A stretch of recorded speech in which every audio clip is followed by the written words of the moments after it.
Hello everyone, I am back, this time with the second and final part of the Q&A that I posted on Reddit. And this discussion is going to be about my view of the tiers in Commander and how they sort of stack up.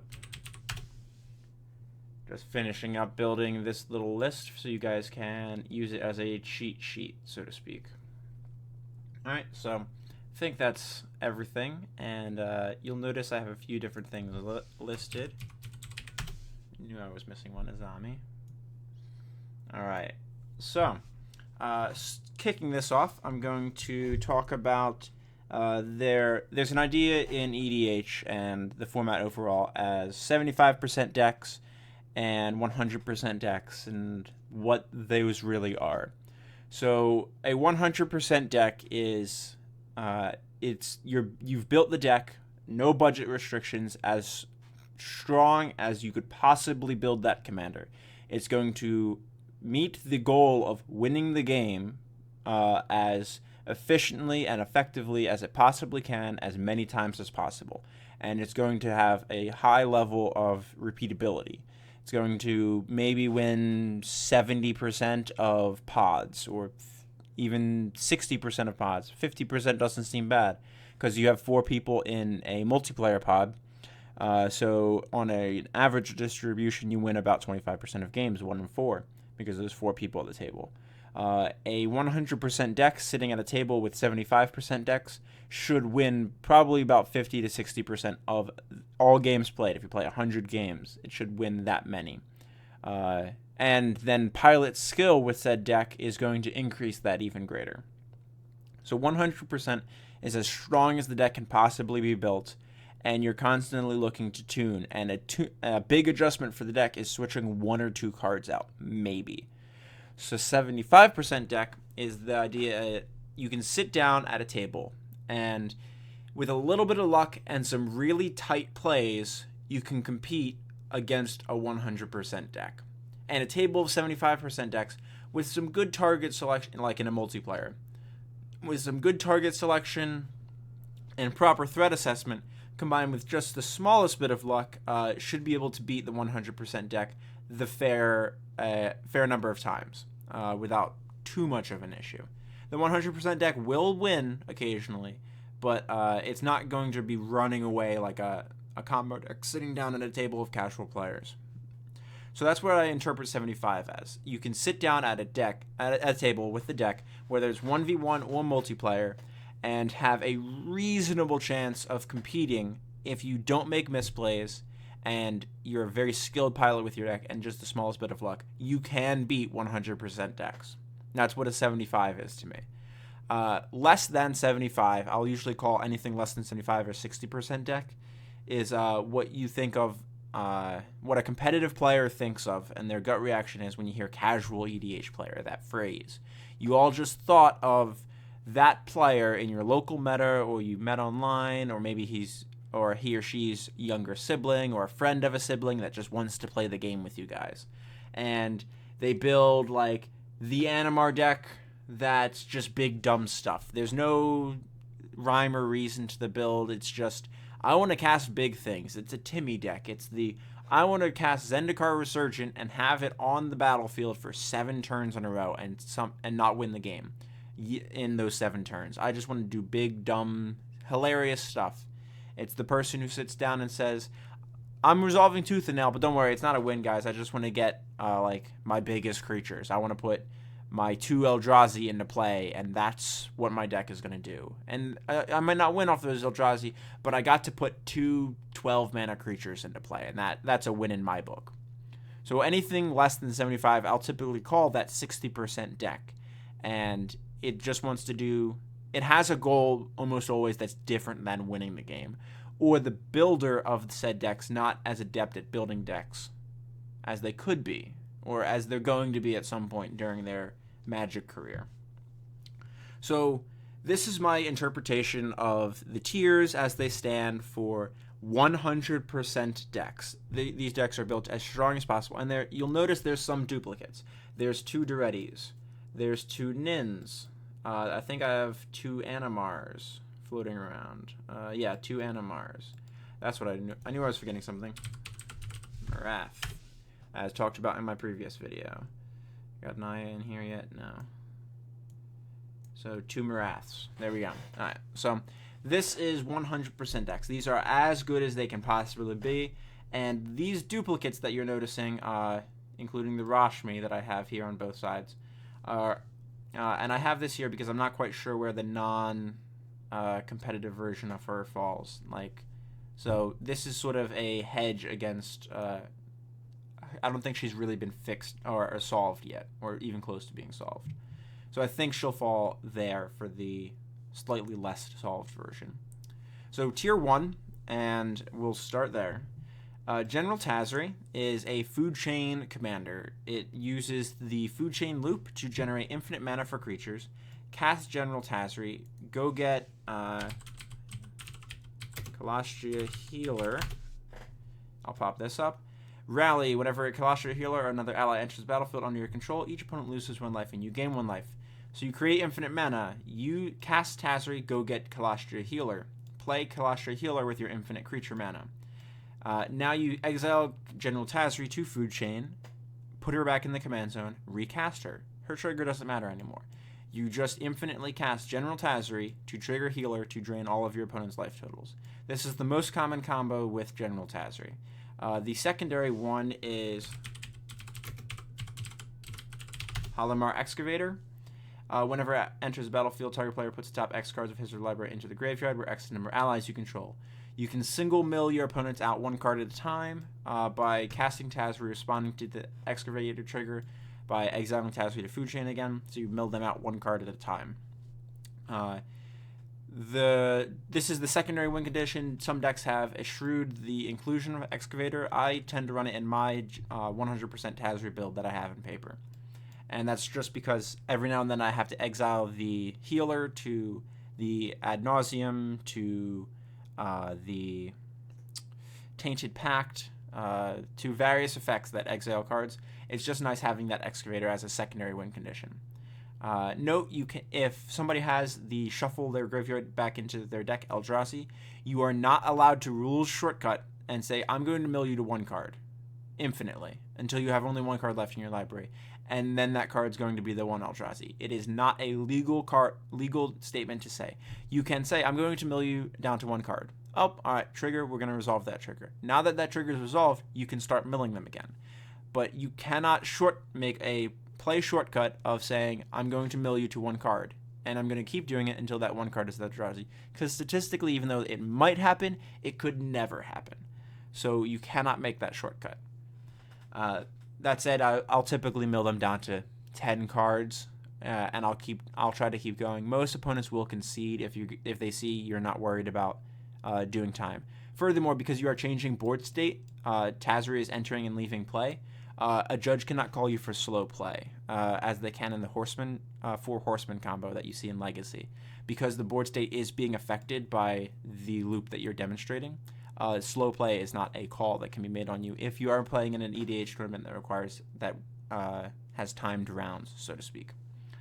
Next up is Yidris, Maelstrom Wielder, and he has effectively dethroned Maelstrom Wanderer as the Cascade commander. Typically, Yidris hits you, you lose the game, because it will be a storm build, and they will use Yidris' value to generate an astronomical amount of storm, usually killing with either tendrils at Aetherflux Reservoir, or they will bounce all of your permanents back and then proceed to kill you with Yidris.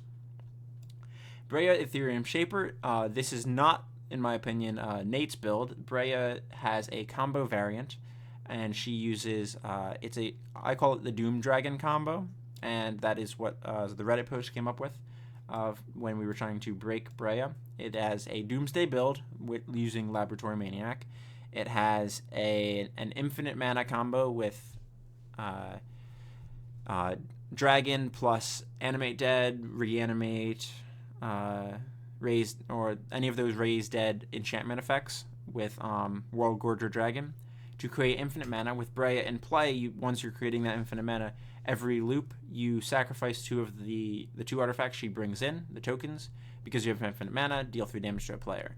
and then your board flickers in and out again, and you deal infinite damage to players with that loop. If you can't go for the Laboratory Maniac kill. Thrasios and Timna seem to be the popular commanders for partner, as well as I've seen some lists that use Vial Smasher instead of Timna for red instead of white. And this build has been popularized by the Lab Maniacs, another YouTube channel that I found recently. They've been doing some fantastic content. I really enjoy their games. It's an ad nauseum build, essentially. And it's using Angel's Grace to fuel the ad nauseum. And it's essentially General Tazri without food chain. It's the non-food chain version of the build. It's using ad nauseum to draw the entire deck, play Laboratory Maniac, and then draw one more card. And Angel's Grace is in the deck to prevent you from losing to your own ad nauseum. Zur the Enchanter there's quite a few variants of Zur. There is Stack Zur, there is Combo Zur, there is Doomsday Zur. All of them tend to be different sides of the same coin. Zur has an incredible ability of being able to attack and put Necropotence into play, among other enchantments.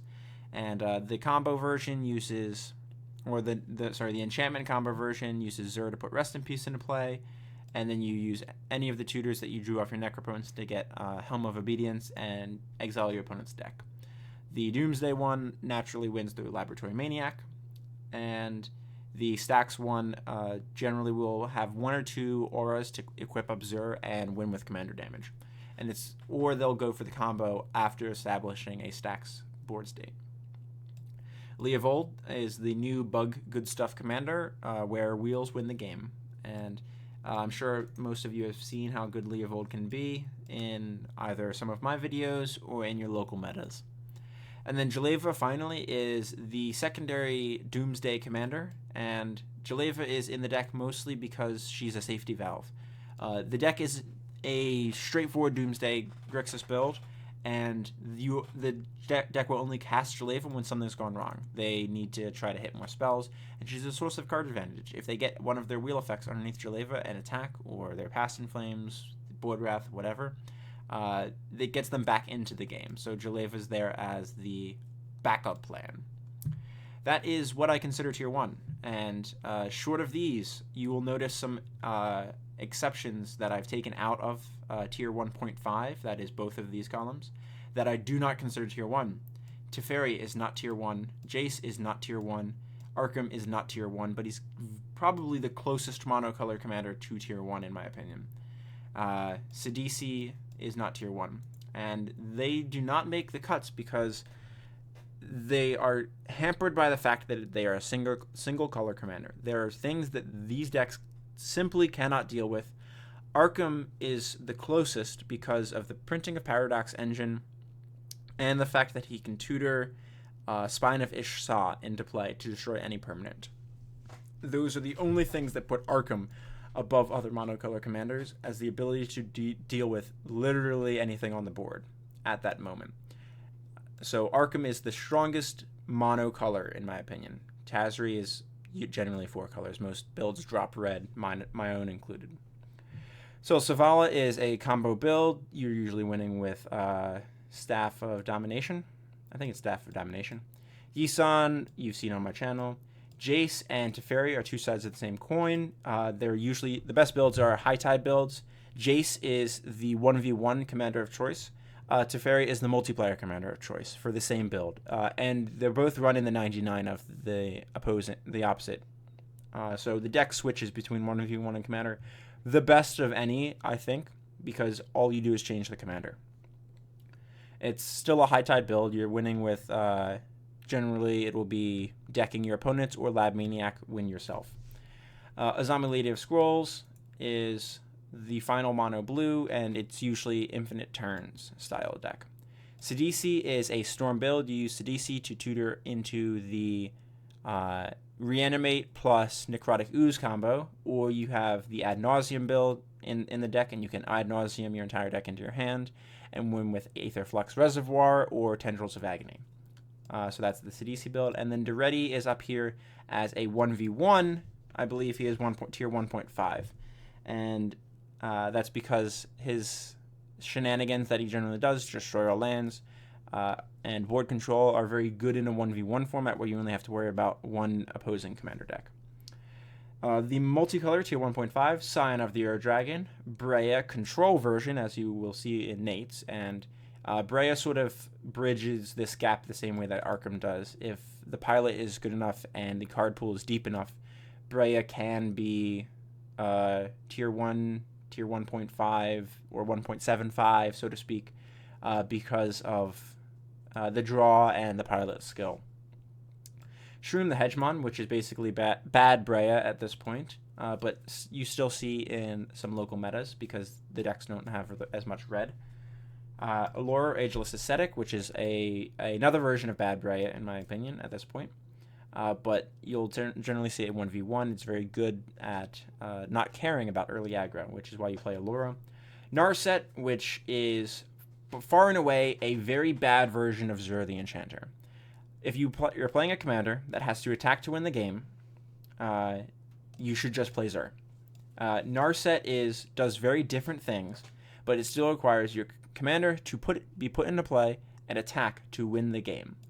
And Narset costs 6 and is in a worse color combination than Zur, who costs 4, and is in a far superior color combination for the access to black. You get Demonic Tutor, Vampiric Tutor, Imperial Seal, Necropotence, and Narset gets none of those effects.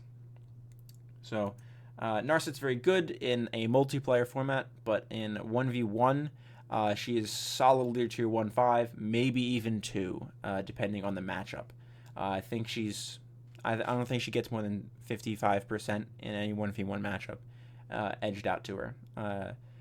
The only thing that Narset is very good at is in the super fast mana draws. She's going to take over the game. If she can attack on turn 3 to 4, she'll generally win. And that's the only reason that she gets that 5% edge out of some decks. Animar Soul of Elements is in 1.5 if you have Gaia's Cradle. He's in tier 2 if you do not have Gaia's Cradle. The same rule applies for Marath Will of the Wild. 1.5 with a Cradle, 2 without a Cradle. And that's just because of the strength of Gaia's Cradle in these two styles of decks. Animar Soul of Elements is a combo. It puts every creature in your deck into play using Cloud of Fairies, Shrieking Drake, and Gaia's Cradle with the green-blue filter land. And it draws it puts every creature into your deck and will attack with a hasty Beastcaller Savant with infinite +1 counters on it. I've seen it. You see it a lot in paper or on Cockatrice if you play there. And it was one of the scarier decks to play in Dual Commander before Gaia's Cradle was banned. Prosh is Food Chain Commander, but it's basically budget Tazri because it doesn't have blue, so you don't have to play Time Twister. Carador Ghost Chieftain, Graveyard Commander, centric deck. I think it's one of your best non-blue toolbox commanders as well because you get value on creatures as you go. Arkham is one of those other style of toolbox decks if you don't want to play a combo version. That said, I think Arkham should always be played as combo. Derevi is solidly tier 1.5. Even in 1v1, she's good, but she breaks my rule as a commander. She does nothing on her own. She does absolutely nothing. She doesn't provide you card advantage. She doesn't provide you a reasonable clock. And she doesn't get you back from a losing position like something Jaleva does. Derevi does nothing by herself, and that alone puts her in tier 1.5 because no board, in an empty board state and no hand if you're behind on board, Derevi will not win you the game. She will lose. She needs something else in your deck to be good. A Static Orb, a Winter Orb. One of those effects can break her parity, but she just can't do it all by herself, like Jaleva can. Tasker the Golden Fag, 1.5. Any infinite mana draws the deck. Usually wins with Lab Maniac. CDC Brood Tyrant is a food chain build currently that just got better with the printing of Walking Ballista. Nin the Pain Artist. This is the 1v1 version of Nin as a control build. I think she's very good.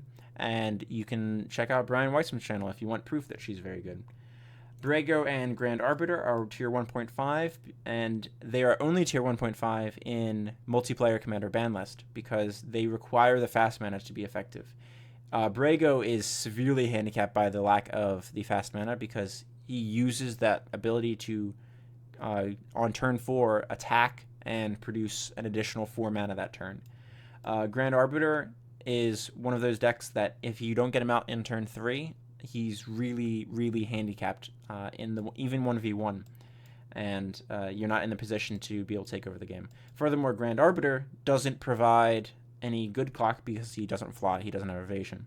All he is tempo, and your deck needs to be able to create card advantage in another way. Widwin is tier 1.5 in 1v1 formats only. I don't believe she's very good in multiplayer Commander just because you're winning with Commander damage. When you have to deal 63 damage across 3 opponents, the issue becomes much more difficult to win. Widwin becomes more powerful when you switch her to Una for 1v1 or from 1v1 to multiplayer Commander. And any infinite mana combo in an Una deck will win the game because you exile all of your opponent's decks. Muran of Clan Nal Toth is a stacks combo build. For dual commander, it used to run the Necrotic Ooze before that got banned, and now it's just a value-based, grindy, stacksy matchup, and it's very good at recovering from losing board states almost out of nowhere. Captain Sisay is a tutor on a commander, and she provides insane card advantage, as well as being able to play a variety of combos in the build. Selvala Explorer Returned is generally a stacks combo commander. She's very good at building creature-based combo. The other builds that you'll see in 1v1 versions are land denial-based combos using effects like Plow Under, Ice Storm, Thermokarst, green land destruction effectively, because she ramps so much that you can afford to sacrifice multiple lands. Armageddon will usually be played in a 1v1 Selvala list. Rashmi, Eternity's Crafter. I think she's very good for 1v1. She provides a steady stream of card advantage, and she's in very potent color combination to play additional effects. And Edric finally rounds out our tier 1.5 with the Flying Man control version of Edric. Extra turns are obviously included in this build, but typically a well-timed Wrath followed by counter magic, when Edric untaps the following turn, will make Edric lose the game. If you can, or stealing control of Edric tends to do very well against them also, keeping in mind that you will typically be under a rather surprising clock for a bunch of 1/1 evasive creatures. Edric can put you on a pretty fast clock. The 40 life format does Edric no favors as well. Finally, tier 2, and a lot of these are duplicates. So Rashmi, like I said, is sort of a hedge against where I think her secondary build's going to end up. Nin, this is the combo multiplayer variant using Mer Matrix to exile all the artifacts from your deck, making an army during an opponent's end step, untapping and winning the game, usually with something like Shared Animosity, if it's in the list. Animar Soul of Elements, this is the non-Gaia's Cradle version. This will have things like Ancestral Statue, it'll still have Imperial Recruiter, but it just doesn't have the Cradle. And if you lack the Cradle in the Animar deck, you can't go for the every creature into play, Infinite Beastcaller Savant with Trample combo. Maelstrom Wanderer, this is the other version of Yidris. It's generally land destruction, extra turn-based combo off their commander. Cast commander, hit, Drogo Hops plus extra turn, win game. And that's exactly how Maelstrom Wanderer functions in the best version of the deck. The worst versions of the deck are basically Splinter Twin combos that want to resolve Tooth and Nail, or they are a Shardless Bug style deck. That's a legacy deck, but it is naturally not Bug. It's Temur colored, but it's this Shardless idea of cascading for card advantage and tempo. Derevi is also in tier 2, and I put her in tier 2 as well for multiplayer commander. She can be fairly strong, but the drawbacks of the 1v1 are only amplified for multiplayer because you have 3 opponents. Your commander is still not creating any card advantage for you. Your opponents are drawing more cards than you collectively every turn, whether there's card advantage in play or not. Keep in mind, you're drawing 1. The mass of opponents that you're playing against has drawn 3 cards divided among 3 players. So you are at card disadvantage in multiplayer. Keep that in mind, and she doesn't create card advantage for you. Duredi, I also put in tier 2 for multiplayer commander. He can be very good if you get an early start with fast mana, but short of a fast mana start, Duredi on turn 4 is nowhere near as good as Duredi on turn 3 or 2. Momir Vig is basically bad Rashmi at this point, and typically it's a creature-based combo or creature-based tempo, and it seeks to bury opponents in card advantage. And Marath finally rounds out tier 2 of the honorable mentions, and I only include it because it's on my tier 1.5 as well. And it's general Naya value, good stuff. A lot of hate bears, a lot of creature removal, +1 counters, and it's the most mid-rangey of tier 2 decks. It wants to win in the red zone, in combat, just like the 1.5 build. It's just not as effective without the Gaia's Cradle to produce a wealth of mana. So this rounds out my thought on tiers, and let me talk about some of the other questions people asked. Barbara Shanyu was questioning if Modo is mostly 75% decks, or are there competent decks that I've played against as well? And there are certainly competent players on MTGO. The decks seem to vary between about 65, I'll say, to about 90% decks. There's very few players on MTGO that build 100% lists. Among them are Brian and Nate. I'm doing my very best to try to build 100%, but naturally I am budget restricted. And then finally, there is definitely toolbox commanders and budget commanders that you can play in competitive EDH. And I've mentioned a couple of them. One of the best ways to build a budget competitive deck is to go with a monocolor version or a monocolor deck. And if you're looking to get into competitive EDH, but you're trying to save your budget, your best options are going to be Arkham Dagsum / Duretti. And I say it that way because Arkham and Duretti share most of their card pool because they're both brown X decks, effectively. They're artifact-centric decks. So you can build Duretti and build Arkham.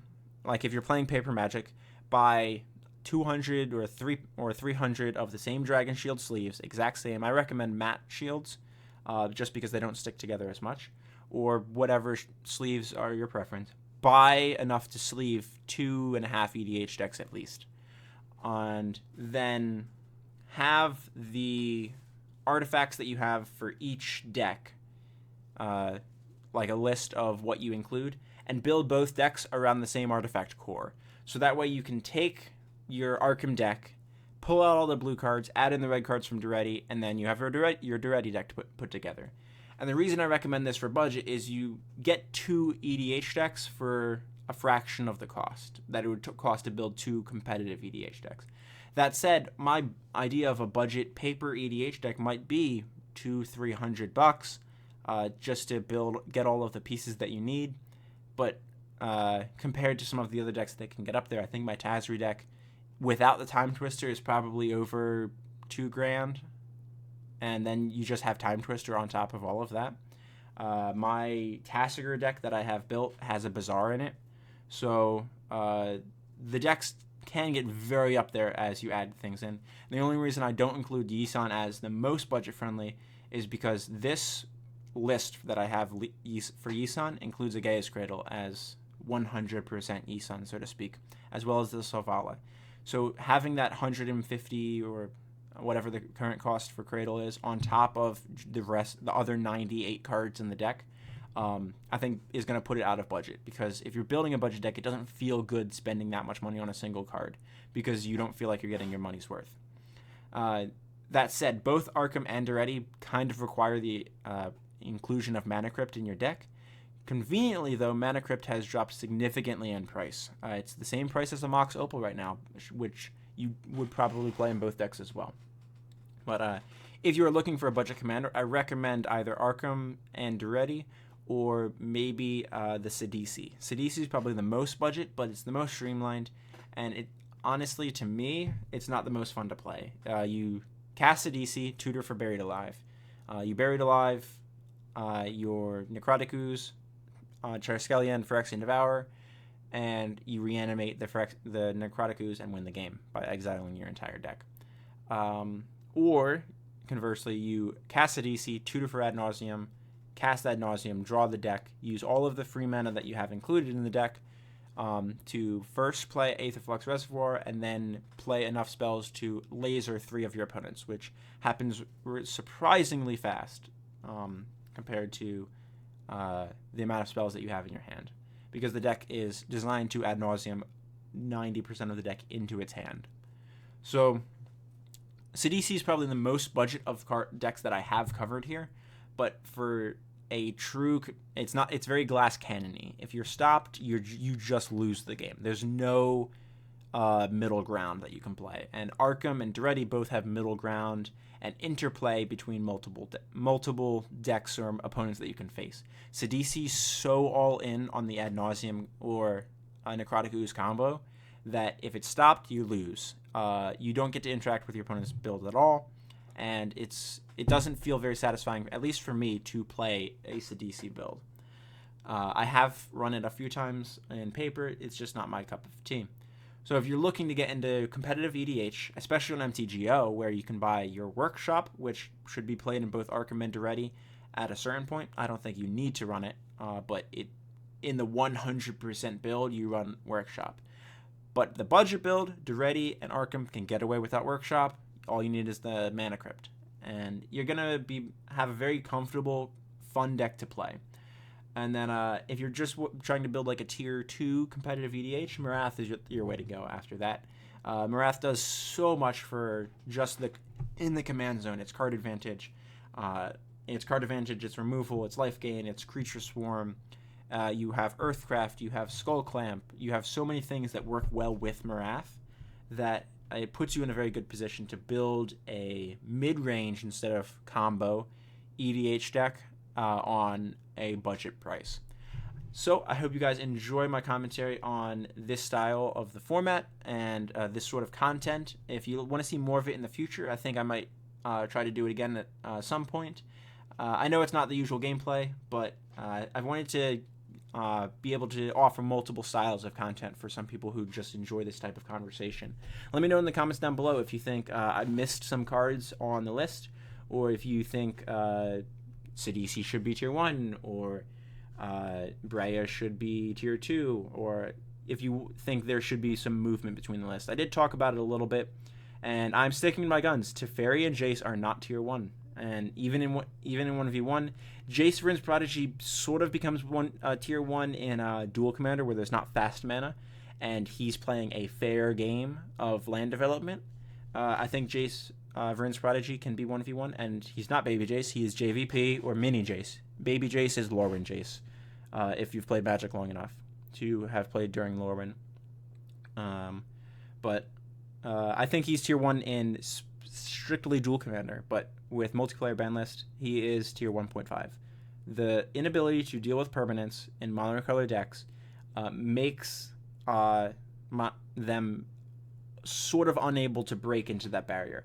Arkham gets there because of Paradox Engine right now, and because of the Spine of Ishtar, like I said. Alright, don't forget to like, subscribe, and share the video to anyone you think might enjoy this type of content. I'll be updating my Reddit post to include both this video and the previous video regarding my comments about the questions that I received, and I look forward to hearing from you guys. Let me know in the comments down below what you want to see next. I have more Rashmi videos that I'm planning. I have some multiplayer commander videos that I'm going to try to get churning out now that I'm sitting at a more comfortable spot with at least Tasker and soon to be Rashmi, pardon me.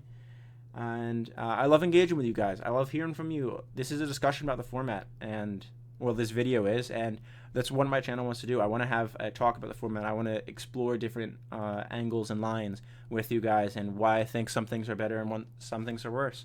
I'm not the final authority on this format, and I don't ever think anyone ever will be. So I love hearing from you guys. I love engaging with you. I love the comments and the questions. Keep them coming. I'll see you all in the next one.